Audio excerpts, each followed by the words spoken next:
everyone, it's Gail. As you can see, I kind of brought my own microphone.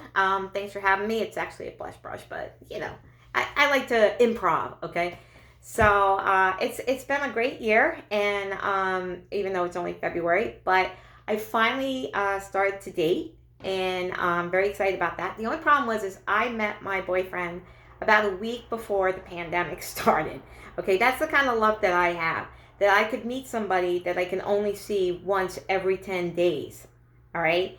Which I should expect because I've spent years watching The Walking Dead. And let's face it, any person who hooks up during an episode like that, it's probably not going to work out. We all know what happens. But it's been 10 months. Things are going great. He is definitely not the sort of guy people would see me with.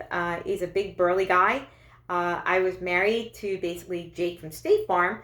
And now I'm basically dating Sully from Monsters Inc. Okay, a big furry guy who talks like this, which I don't know anyone who seriously talks like that, but that's the sound that he sounds. And he does a lot of voice to texting, which is great, except for the fact that it's like solving a Scooby-Doo mystery when I read them.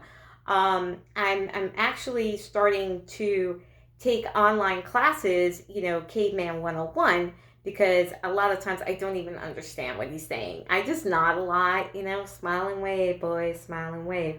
So he's like 6'2", and I'm like 4'10". So I think it's just the idea of the gravity having to take the voices down to my level. That's probably why I never understand them. But it is fun because I get my friends involved. I send them his text messages, and then we all sit around with a glass of wine and Zoom chat trying to figure out what his messages actually say.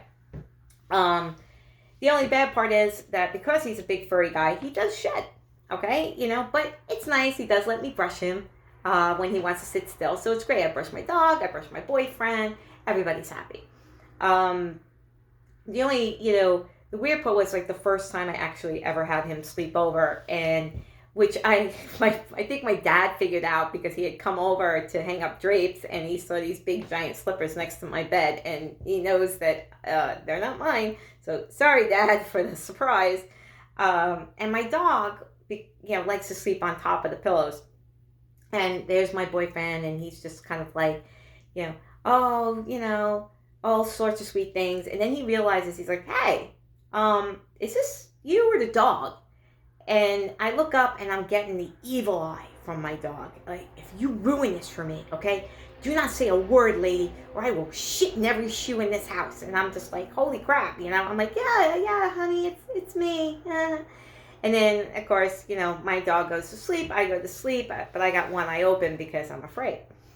But one of the other things about the pandemic is I have been doing a lot of reading. And I found out that dogs are in their most vulnerable stage when they're going to the bathroom. And I was like, well, that makes sense, because I know that when I'm in the bathroom doing my business, I feel pretty, vulnerable. I mean, think about it. Your pants are around your ankles, okay? You're kind of sitting, with your ass out and you're reading a book or whatever.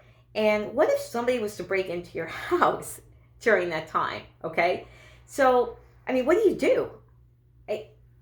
Me personally, the first thing I would do is I would start yelling bank account numbers, my social security card, my parents' information, where the keys are to my car. I don't care. I'm not going out that way, man. I'll go kicking and screaming, but not with my pants around my ankles. I'd be like, please don't kill me. Just give me some space. Oh, I'm fine. I won't tell anybody that you were here, because I don't want my parents finding out that that's how I went out. And, they're part of the Lions Club. Right? Who doesn't love the Lions Club? And they have a reputation to withhold, okay? So, really, it's been a pleasure, and I'm just going to end it with that. I thank you so much for the time. I hope you guys raise a lot of money. God bless.